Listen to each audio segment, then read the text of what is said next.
आज बाळासाहेब चौधरी यांच्याकडं लग्न होतं. त्या लग्नाच्या निमित्तानं आम्ही या ठिकाणी आलो.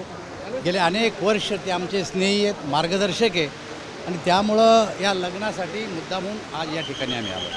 सुप्रिया सुळेंनी टीका केली लाडकी बहीण जी योजना सरकारने जाहीर केलेली आहे योजना त्याच्यावरून सुप्रिया सुळेंनी टीका केलेली की निवडणुकीनंतर आता दादांना ही योजना आठवली लाडकी बहीण. सुप्रिया सुळे आणि त्यांचे वडील या राज्याचे अनेक वेळेस मुख्यमंत्री राहिले.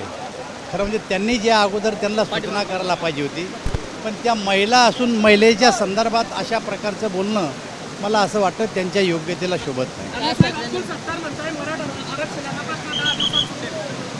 याचं उत्तर तेच देतील.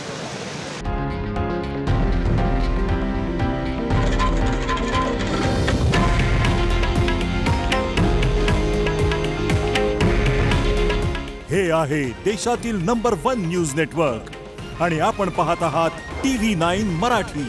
काळजी तुमची, हित महाराष्ट्राचं.